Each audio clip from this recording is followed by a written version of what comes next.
On Tuesday, we started kind of our concept map for this class, and we reminded ourselves that we looked at the definition of leadership, and so we wanted to see, okay, what makes a person a leader then? So we talked about, well, what's the difference between a manager and a leader? And then we discussed what influence was. We talked about influence is ultimately getting people to do what you want, given what's available, and that's power. And we had the 5 power bases. We have the 3 reactions to power. So then Tuesday we moved into, all right, let's start looking at how we can know a little bit more about leaders and the leadership process. And the first set of research of leadership theory that we came to is trait theory. And we talked about how trait theory can really be broken into 2 categories. There's theories that are focused specifically on the characteristics of the person, of the leader. And we talked about the 5 major traits. Anyone remember some of those off the top of your head? Intelligence, self-confidence, integrity, determination, and sociability. All right? And then we said there's a whole nother camp, a whole nother category of trait theories that instead of trying to describe characteristics of people, it's looking more at personality. So it's really influenced a lot by psychology. And the very first personality theory that we looked at was the Big 5. What's the acronym for that? Ocean. So y'all took the assessment on that to see, okay, where do I stand? What does my personality look like? And we talked a little bit there at the end about the fact that there's not a perfect formula for what makes a good leader based on their personality, but there are some associations for those different factors as far as whether people perceive that person to be an effective leader or not. And so we talked about Bailey being highly agreeable. And I'm gonna toot her horn a little bit. She told us she scored 92 on agreeable. It really was what? 98. When she went back and looked, she was even more agreeable than what she thought she was, right? But we talked about the fact that maybe that's not something we necessarily want in leadership. Maybe we want someone who's a little less agreeable because then they're gonna stick to their decisions, do what they want, right? And we said that the only particular personality trait that's negatively associated with leadership is having a high negative emotion. So try to remember that. Agreeableness doesn't really matter either way. We don't want someone highly agreeable and we don't want someone highly unagreeable. Everything else, it's like kind of the more you are, the more you're going to be perceived to be an effective leader, except for negative emotion. Today, we're going to focus on another really important personality theory. And again, it's going to be one of those things like power that's just going to kind of come up everywhere you're at now. And it's all about emotional intelligence. A few of you had raised your hand in class on Tuesday and said you've learned a little bit about emotional intelligence before. What do you remember about it?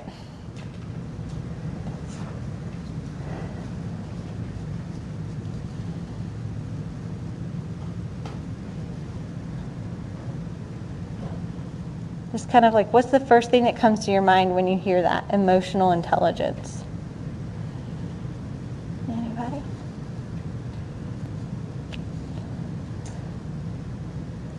Are we all starting with a clean slate? Never learned about this before? That's helpful for me to know. Okay, so focus today, emotional intelligence. And I know y'all did your assessment and we'll get to that in just a little bit. All right, let me pull up the slides here.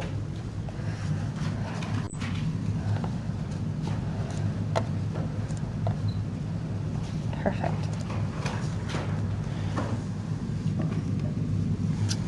All right, perfect. So emotional intelligence and leadership. This is all about people's ability to be able to understand emotion. And yes, it's part of our personality, okay? If we look at emotional intelligence and there's been studies that have been done to say, well, is emotional intelligence completely different than, say, the Big 5 personality that we talked about on Tuesday? And what we find is that it's actually a key component of many of those personality traits. And so there's some associations there that oftentimes the more open-minded you are, you tend to have a higher level of emotional intelligence. Maybe if you're where your agreeableness level is, may have to do with your level of emotional intelligence. But what's important about that is that it's not just being able to identify what emotions are, it's being able to really understand them. And first, it's all about understanding your own emotions, which then gives you the ability to understand the emotions of other people. The underlying premise, if you are more sensitive to emotions, your emotions as well as other people's emotions, then you are going to be perceived as a more effective leader.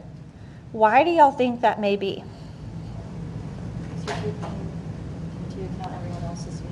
Can you say it a little bit louder? You're taking into account of everyone else's feelings. You're being empathetic towards others.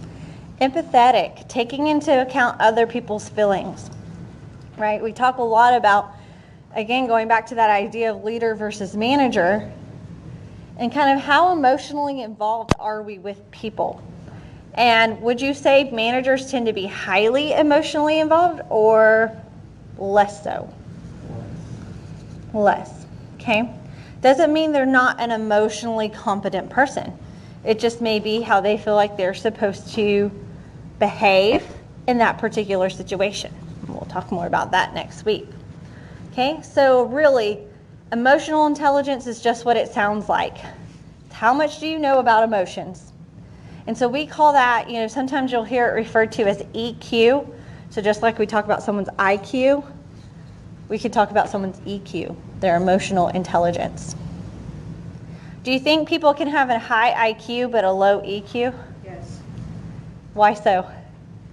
That was like a very fervent yes. I just think of Reed off of Criminal Minds. Like, he's like a genius, but he's so like socially awkward and can't really understand like when he's talking. Like some things make people uncomfortable. And, I don't know, that's the best comparison I can think of. I think of Sheldon from Big Bang Theory. Yeah, Highly intelligent and sometimes just totally misses the boat, right? Like I just think too of some of the scruffs between like him and Penny, and she like just doesn't understand why he doesn't understand how she's feeling. Yeah. Sheldon is a good example, as well as Reed, Criminal Minds. There are a lot of different ways to measure this. And again, I don't expect y'all to have this memorized or even to know who these people are. I just think it's good for us to have a little bit of background about where this theory came from. So really, even though it's not listed first, that person in the middle, Goldman, he was kind of one of the first folks that really said, we need to really start looking at this. And we need to start looking at the personal side of emotions as well as the social side of it. And that's where we're going to emphasize most of our time here today. And so this is something that, people have been talking about since 1995. Crazy for me to think that that's been over 20 years. Really, I feel like that's just the other day. But even more recently, you see down there at the bottom in 2015, that's probably around the time when we really started to say, we need to start looking at emotional intelligence, not only as like a factor of how people function in society, but what that means as far as effective leadership. Have a green sheet that I want to pass out for y'all that will be good for your notes, that kind of helps give, again, just a concise picture of all the different aspects we're going to talk about next. But essentially, Goldman's emotional intelligence theory says that we can look at personal competence, so how people manage themselves, and then we can look at social competence and how people manage relationships or how they interact with others or manage other people's emotions. So the first place that we have to start at is that personal competence. That someone who has a high EQ, they have a good sense of self-awareness. They know their internal state, their preferences, their intuitions. Why do you think it is really hard for people to be self-aware? Or do you have examples of maybe when people aren't self-aware? and kind of, I don't want to say the repercussions of that, but maybe some outcomes of that. I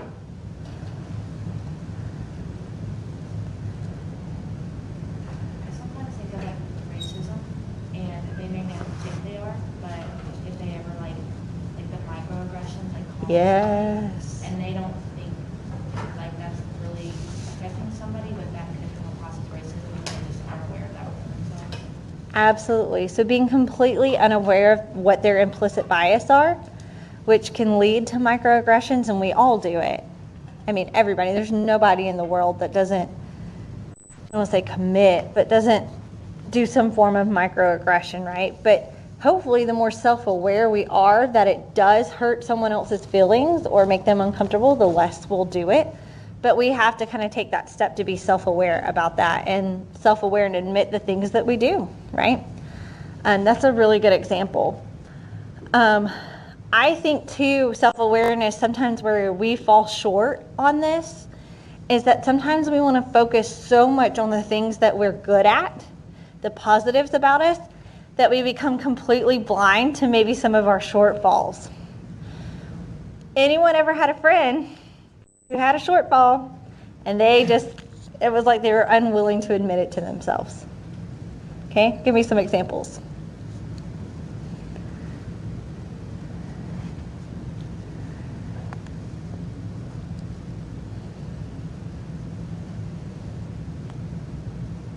I'll start with one. I'll talk about my sister. She's 2 years younger than I am. We have very opposite personalities. My sister's always been very extroverted and talkative, but at the same time, it can come off as very abrasive. And she just kind of like refuses to see that about herself. And I'm saying it because even if she watched this video from class today, we've had this conversation a lot over our lifetime, right? But she's just, for a long time, she's been told that being kind of outspoken and extroverted is such a good and valuable thing that her being able to see that as abrasive to some people is really hard for her. And so what does that cause perhaps in her relationship with other people? A lot of butting of heads. Friends, family, you name it. Any other examples you can think of, maybe an area where someone lacks a little bit of self-awareness?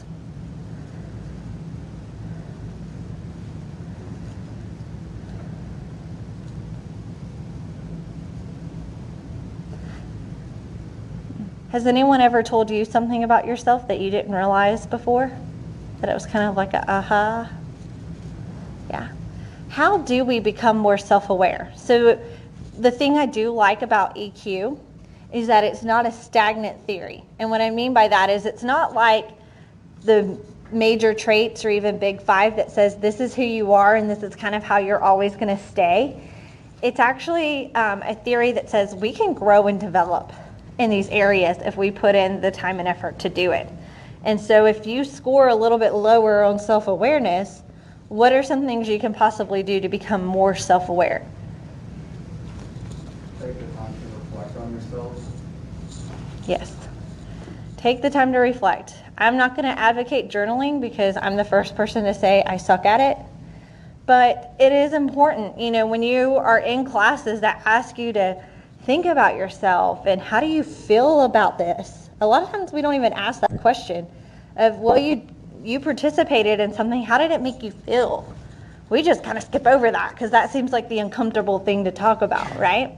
And so really taking that time to reflect on your emotions, to understand what your emotions are, is a key part of self-awareness.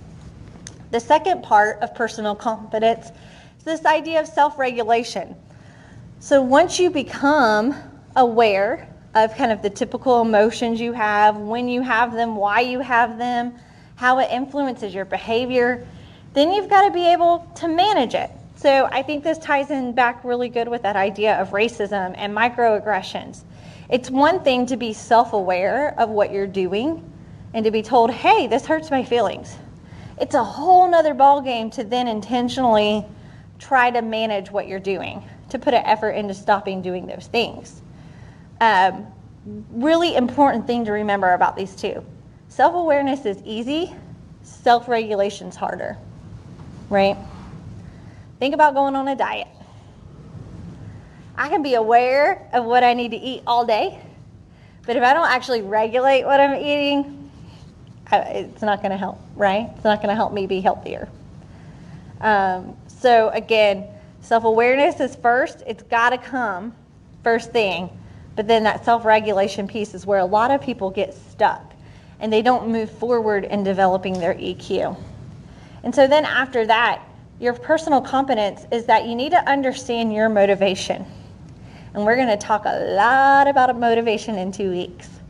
But understanding, what are the emotional tendencies that you have that either help you stay motivated or don't help you stay motivated to do things? What are some things y'all notice about your own emotions and motivation?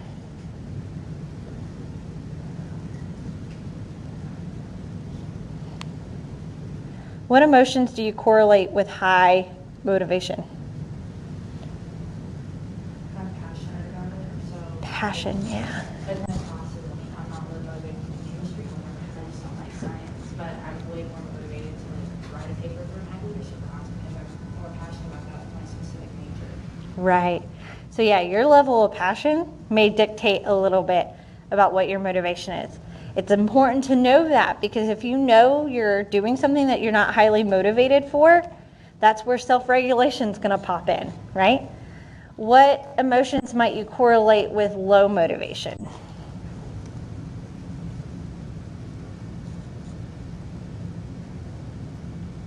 How many of y'all, when you feel sad, are motivated to do things? I'm not at all, right? Tired. Okay. Anybody motivated to do things when they're angry? Depends. Okay. Can you give an example? Clean your room. Yeah. Maybe motivated to do maybe other things that aren't necessarily the biggest priority, but yeah, anger can be a motivator, right? There's things that we talk about like righteous anger. Okay. So it's not always bad. That's important for us to point out. So really, again, those first 3, it's all about your personal competence. It's all about, how do you manage yourself?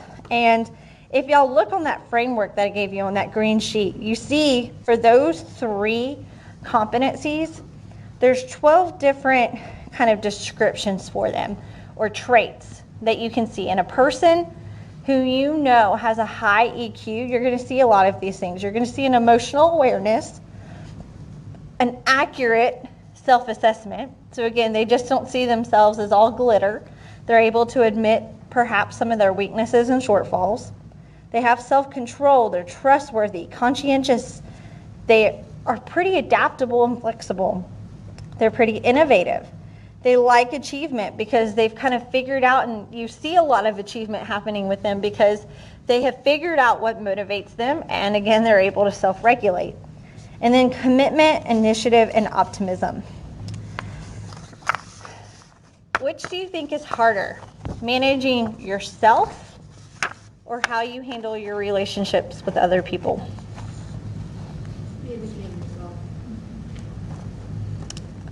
I would say it's the social competence. So understanding that relationship of other people. Again, personal competence is hard because, again, if you don't have that self-awareness, it's kind of hard to go anywhere. But research is showing us, particularly with the millennial and Gen Z population, that these social competencies are really low compared to other generations. The ability to have empathy and having social skills. Why do you think that might be? About 90% of communication is through body language for people. So having social media and other ways to communicate now, it makes it harder for our generation to be able to show social confidence towards others and get to know them. Yes, absolutely. Empathy is all about people's awareness of others' feelings, needs, and concerns. Social media, I think, sometimes makes us feel like we have access to more people, but it actually increases how far apart we are from people, right? empathy is something that has to be developed based on proximity. Write that word down. It's probably one of my favorite words this year, proximity. Proximity is, where are you in relation to another person? Are you close to them? Do you have access to them? If you wanted to go out and meet someone different than you, do you have the ability to do that? And not just, do you have the ability? If you don't, do you then choose to find situations to put yourself in proximity of other people? You can't, it is very hard to develop empathy if you don't have proximity, right?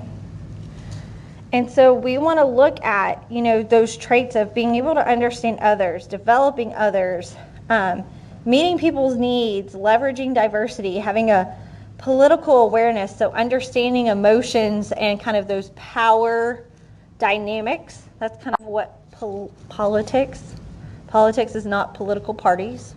Just so you know, there's two different words. But politics is understanding kind of power dynamics and emotional currents going on. And so with empathy, if we don't have proximity, it's really hard to develop that one. What would be y'all's recommendations to people that are wanting to increase their emotional intelligence? They're wanting to manage their relationships with other people better. What would you recommend to them in order to develop more empathy?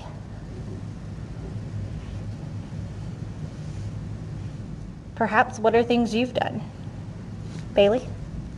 I think for me, like, growing up, my mom always said my best friends were, like, old people and not a lot of the younger kids. Because, like, in my small town, 75% of them were over the age of 70. And I would go there, go to the nursing home, and we had after school, like, 3:15 happy hour, but I would go at 3:45 when the older people went. So I could have, like, a really good relationship with them. And I learned how to talk to people different than me and, like, really kind of enjoy that. And it got to the point, like, which is sad now, but, like, in all their obituaries, I got listed as one of their grandkids. Oh, wow. Because it's, like, you care so much about them, and I think it's, like, when you learn how to kind of get with people who are a lot different than you kind of meet them in the middle. Yeah. So a little bit is just kind of stepping out of that comfort zone. And I read something the other day that said maybe it's not about stepping out of our comfort zone, it's about expanding our comfort zone. That's a huge mind shift right there, right? Like, you don't have to put yourself in an uncomfortable situation. It's saying, hey, I want to grow the situations that I am comfortable in. And I really like that approach to that idea better. And so when you think about, like, what is something that I'm not in proximity to, why not expand out? Don't we want to have bigger areas of the world that we engage in where we feel comfortable?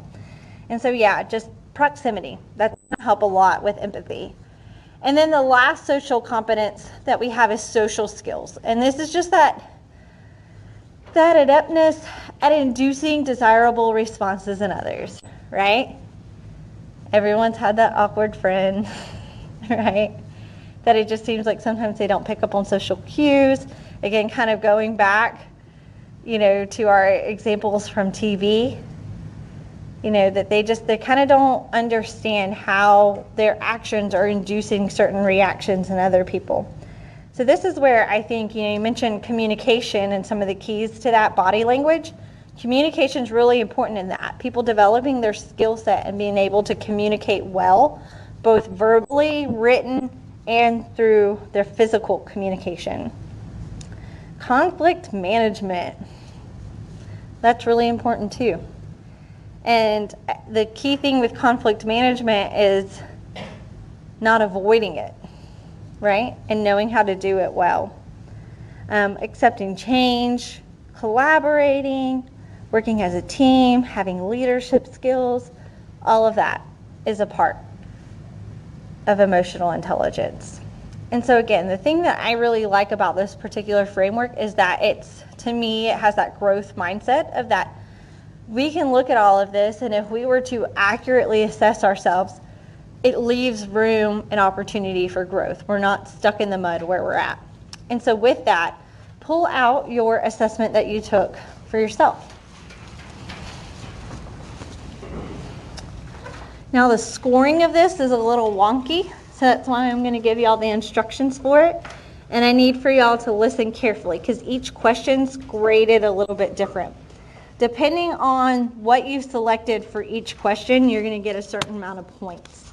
So you'll want to write out to the side of the question the points that you've gotten, and then you'll add them up at the end. So question number 1 is you're on an airplane that suddenly hits extremely bad turbulence and begins rocking from side to side. What do you do? If you answered A, B, or C, give yourself 10 points.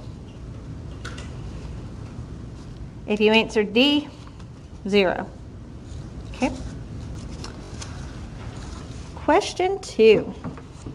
You're in a meeting when a colleague takes credit for work that you've done. What do you do? If you answered B, give yourself 5 points. If you answered D, as in dog, give yourself 10 points. If you answered A or C, give yourself 0 points. Okay. Number 3, you're a customer service representative and have just gotten an extremely angry client on the phone. What do you do? If you answered B, give yourself 5 points. If you answered D, give yourself 10 points. If you answered A or C, 0. Question 4. You are a college student who had hoped to get an A in a course that was important for your future career aspirations. You just found out you got a C- on the midterm. What do you do? If you answered A, give yourself 10 points. B or D, 0 points. If you answered C, 5 points. Question 5. You are a manager in an organization that is trying to encourage respect for racial and ethnic diversity.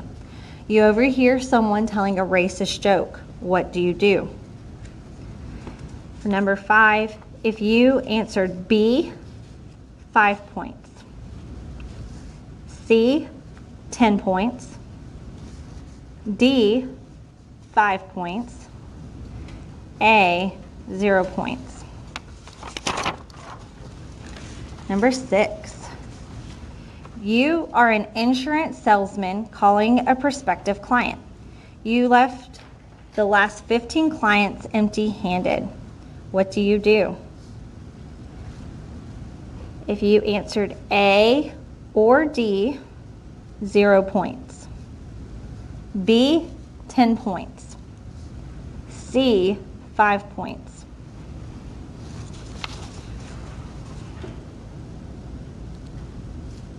Number 7, you are trying to calm down a colleague who has worked herself into a fury because the driver of another car has cut dangerously close in front of her. What do you do? If you answered A or B, 0 points. C, 5 points. D, 10 points.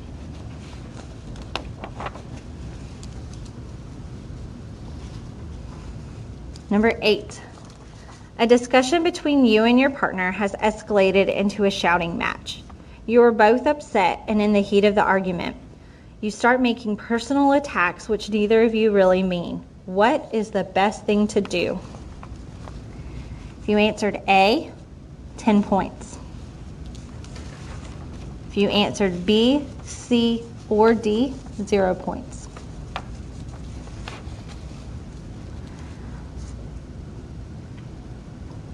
Question 9.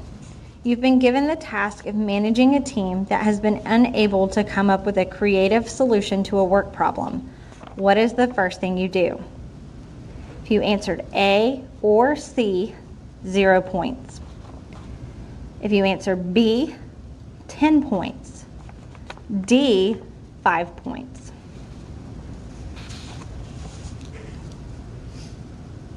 And last but not least, number 10. You have recently been assigned a young manager in your team and have noticed that he appears to be unable to make the simplest of decisions without seeking advice from you. What do you do? If you answered A or C, 0 points. B, 5 points. D, 10 points. Now add up how many points you have.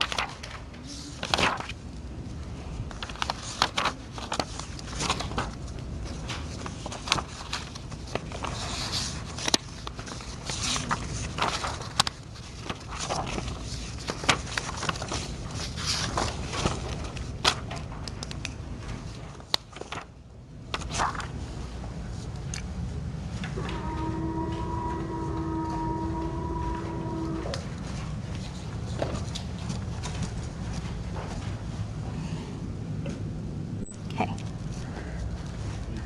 I want to, yes.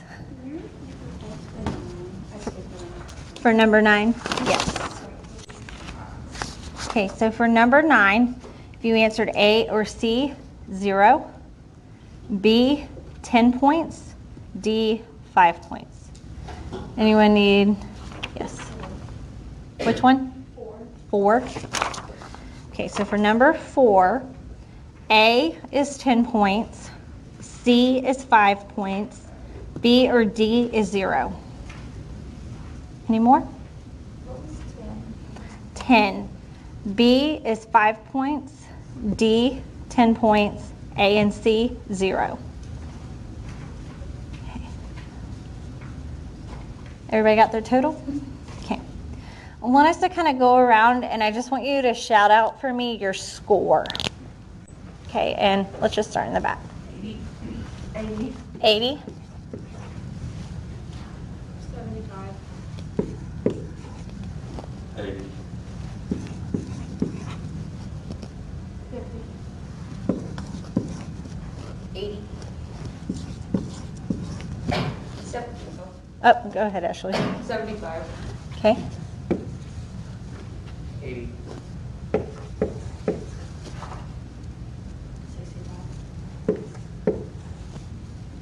70. 80. 50. 55. 70. 75. 75. Sorry. Nope, you're good. 85.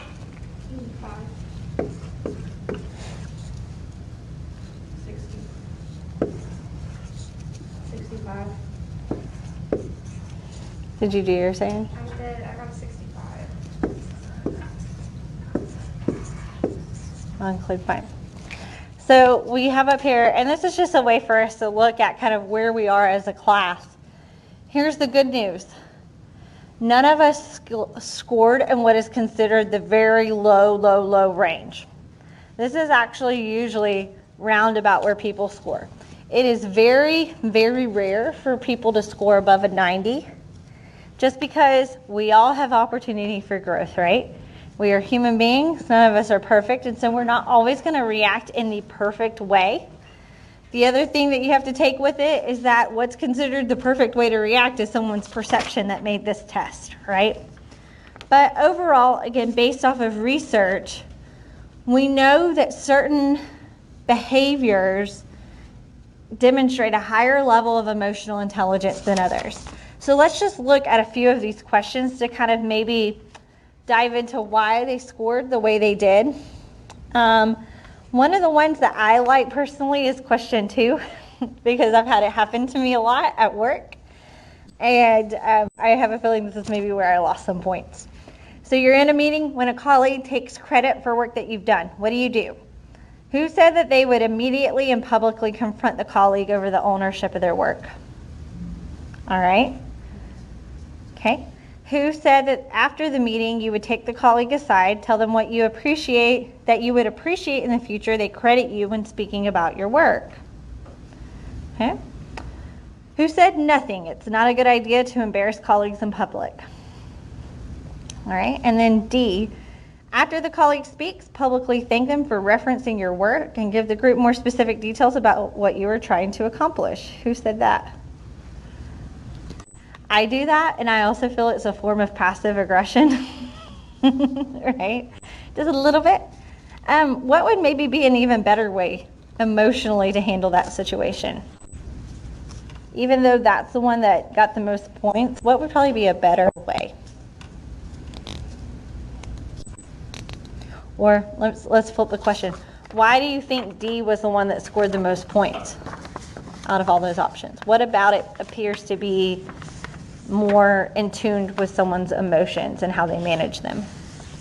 You're not just bluntly calling them out on their crap. Yeah, so you're not being aggressive. And what's the word?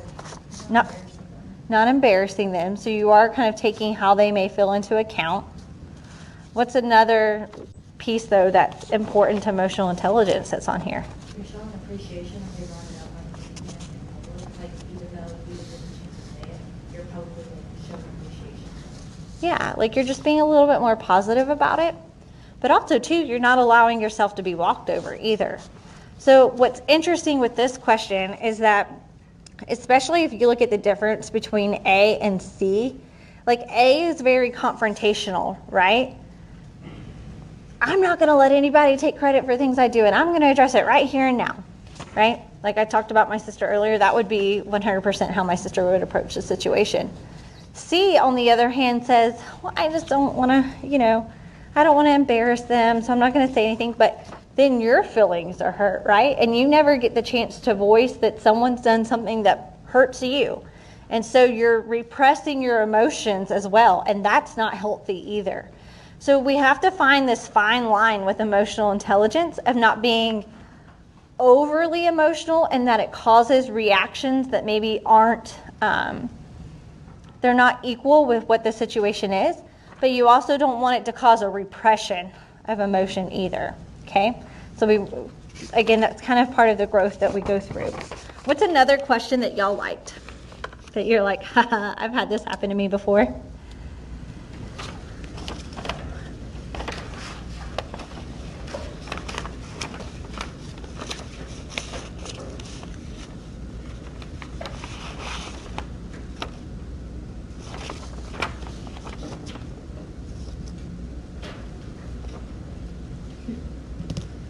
Number 8. Okay. The discussion between you and your partner has escalated to a shouting match. Like this summer, I was living and working on my boyfriend's parents' horse ranch, and not only were we in a relationship, but we were coworkers. And there's definitely some times where we would put timers on our phone and take a break from each other because we were just so in the heat of the moment, and then come back honestly 20 minutes later we did this exact thing. Okay. How many people said they would do a 20-minute break and then come back to the conversation? Who said they'd go silent regardless of what your partner says? This is me and my marriage every day. Who would say you're sorry and ask your partner to apologize too? Okay, so some apology there. Who would stop for a moment, collect your thoughts, restate your side of the case as precisely as possible? Yeah. So again, if we look at how it scores, A is the only one that got points. What are maybe some of the, why do you think B, C, or D didn't get any points for that question? What your thoughts are and how you feel, not considering people's feelings in it. Right. So yeah, for sure, D is I'm going to act like I'm going to come to this calmly, but really I'm just building a better argument, so you better get ready, right? Been there, done that. Saying you're sorry, asking someone else to say they're sorry too seems very good on the surface, right? But really you're not addressing what's going on either, so it's kind of avoiding the conflict. And B is definitely avoiding the conflict or making more, in my experience. So, any others that you kind of thought were, yeah, I've been in that situation before? Bailey? Number 7, you're trying to talk about a colleague who's working something for group because the driver is another car. So I'm not the best driver in shape or form. But I picked A because like I feel like some people are like, it's okay, it's fine, and I'm like, yeah, it is okay. But when D was the right answer, when somebody like is that's what happened to them, I'm like, but you are in this kind of situation. And so I felt like that was the best one. I feel like that invalidates the other person's like, Yeah. being not relevant. Yeah. But like having to be being the right answer. Also. Yeah. Yeah, Mm. it makes the situation more about the other person than the person actually happened to. Okay. I get motivated with them. I'm not even gonna I would get so mad if someone was like, oh, but someone else did this to me. Usually I want someone to just say, hey, you know what? Well, I think what, I think for D, if all it said was tell them about a time it happened to you and how angry you felt, it would seem like you were like kind of invalidating them and saying, well, let me tell you about my situation. But I think what makes this be the right answer is that you're showing a little bit of empathy with them, that you understand why they feel the way they feel. But then you're talking about you felt that way until you saw the other driver was on the way to the hospital. So it's helping them see that, hey, like, this isn't just about you being angry. Let's think about the other people involved in this situation too. And so that's what's showing a high level of emotional competence, is that it's thinking of self, having empathy with others, as well as extending and having a perspective beyond just maybe what's happening to you in the moment. I want to know how y'all reacted to number 4. Just because, y'all, I can't tell y'all how many times this. You did? Interesting. Okay, so this is the one about you want to get an A in a course, but then you find out you got a C- on the midterm. What do? What did you answer? So I put both A and D, but I put D because I generally go talk to the professor if I don't do good, not because I want a better grade, but to find out what I did and what I could do better. Yeah. I was really like caught in between A and C. And that probably says a lot about me, but like I don't know, I'm not the best in school. Like I definitely try, but like if I get a bad grade on a test, I just totally submit. I'm like, oh, okay, well, I'll go do something else, I guess, you know. if I get a bad grade on a test, I'm just like, oh well, thanks, son. Yeah. But I do definitely like find myself working hard for the The next one. concentration. Yeah. So, it's interesting. Again, if we look back at how this one is scored, if it's B or D, it's 0 points. And so I think what gives D 0 points is not that going to the professor is bad, but I think it's the intention behind it. I think if this had said, I'm going to go to the professor and try to find out how I can improve in this class, totally different than I'm going to talk her into giving me a better grade. Y'all, I can't tell y'all how many times there's something like, I personally do not like giving grades. And I don't like giving grades because I think in learning it makes us motivated for the wrong thing. And we become motivated to earn points and not to actually learn. And I think I've said it before in this class, like I very rarely give 100% on anything, because even if you know all the material, there's still more to know. There's still more to do. And so you should see that as I have an opportunity to keep learning, to keep growing. But we've not been conditioned that way to see grades, right?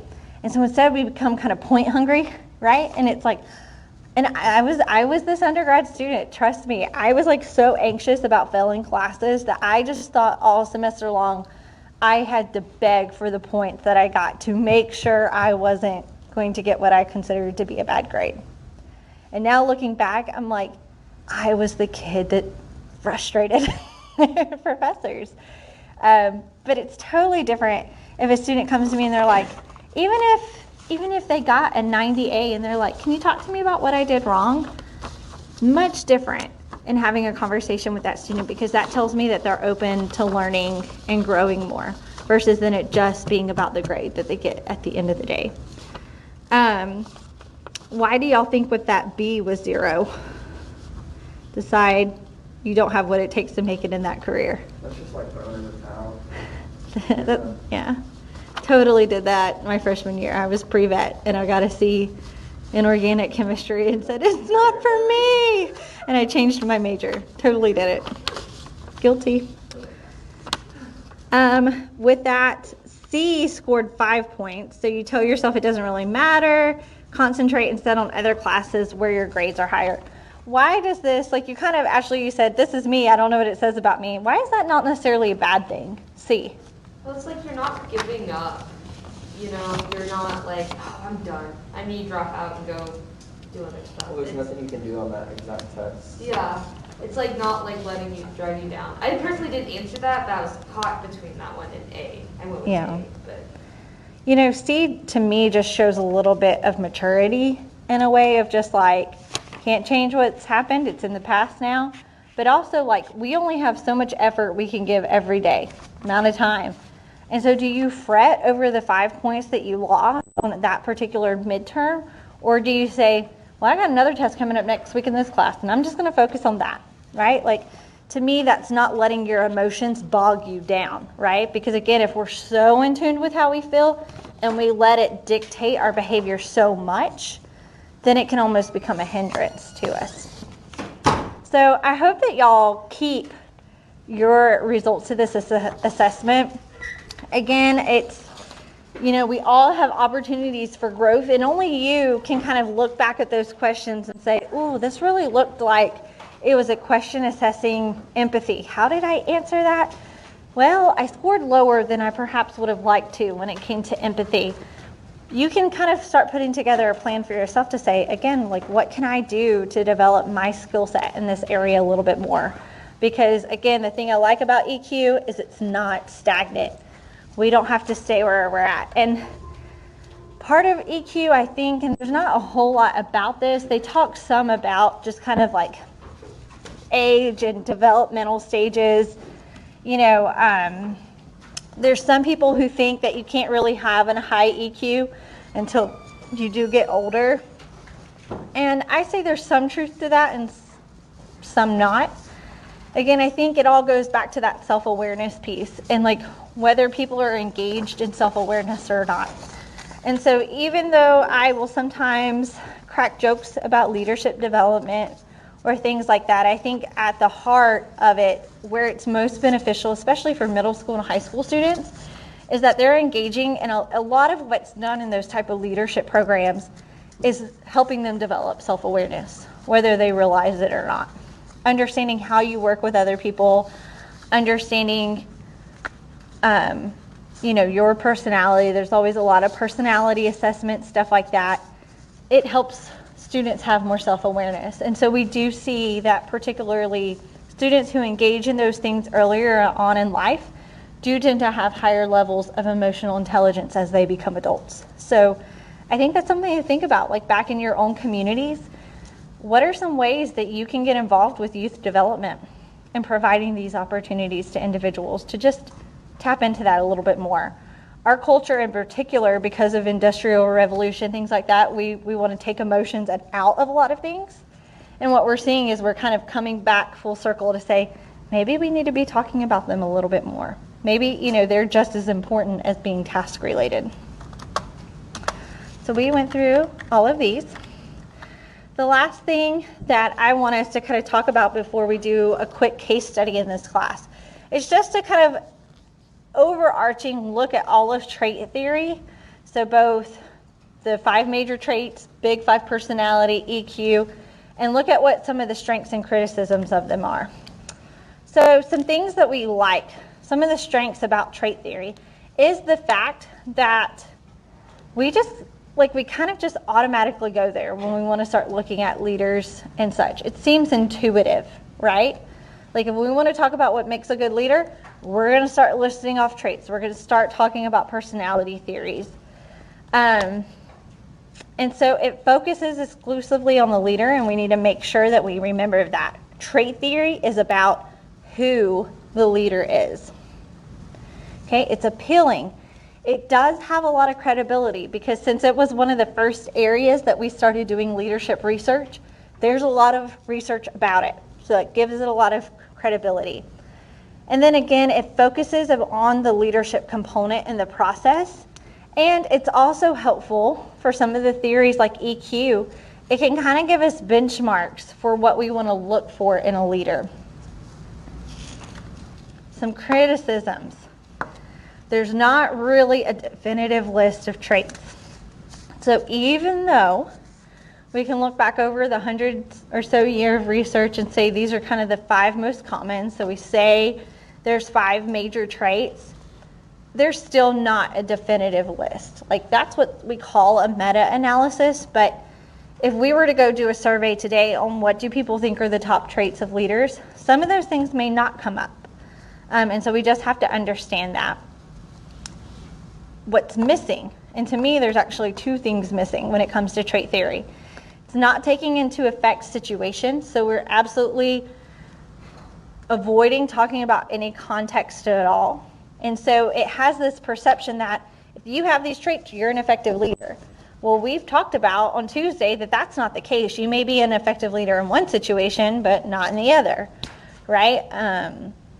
So it doesn't take that into account, and we haven't really talked about followers, other than asking followers their perception of a leader. But we haven't looked at that dynamic yet between leaders and followers. The reason why traits are hard to really nail down is because it's subjective, right? We're all going to have our own opinions about what we think are good leadership traits. So that subjectivity, again, kind of adds to the reason why it's hard for us to really have a definitive list, okay? And we're not looking at outcomes.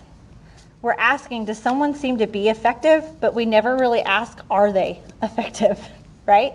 And like, what's the proof that they've been effective, okay? And so for training and development, this is interesting because the book will say traits aren't really helpful for training and development. But what does a lot of leadership training and development use? Trait theory. So it's just something to think about. If you ever, again, if you're a teacher, what type of leadership development do you want to engage your students in? Something that's evidence-based, or what's the common thing going on, right? Sometimes we kind of just jump on the popular stuff that's happening. And so to me, that's one really cool aspect about this class, is that hopefully it helps us make better decisions no matter what area we're working in when we're working with other people, of how to invest in them and help them with their leadership development. Okay, so we have 15 minutes left this morning, and I have a brief case study that I would like for us to read. It's from your book, but I've copied it out for you. Starts on this page. I've X'd out parts you don't need to worry about, but it starts here with the circle where it says case study 2.3, recruiting for the bank. I would like for you to read it. It's 1, 2, 4 paragraphs, okay? I'm going to give y'all 8 minutes to read the case study, and then we'll come back together as a class to discuss the questions that are there at the end. I do that every time, that like little bump right there.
based on what y'all have read, Pat, tell me about who Pat is. Recruitment officer for the bank, right? They need to hire some folks. So what are things that Pat says he's looking for when he's trying to hire people? Interpersonal skills, confidence.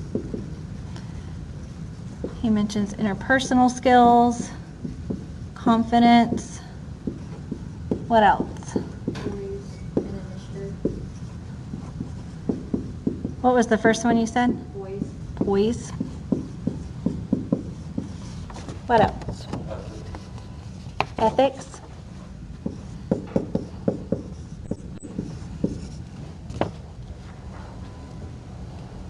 Analytical and technical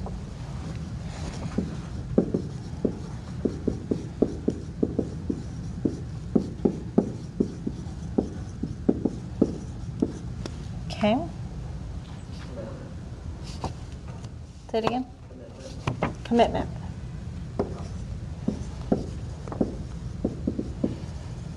Any others you want to add to the list? I'm going to put here technical, computers, kind of both. That's a good work ethic, I think that kind of goes. Which one? That's a good work ethic as well. That's a little different than ethics, right? Yeah. So work ethic. Okay. So we've got these things listed on the board. Based on what you've learned about the trait approach, do you think Pat is looking for the right characteristics in the people he's hiring? I just saw like half of y'all do this and half of y'all do that. So let's start with those who agree that you're like, yeah, these are good. Why do you think these are good traits? Are they traits?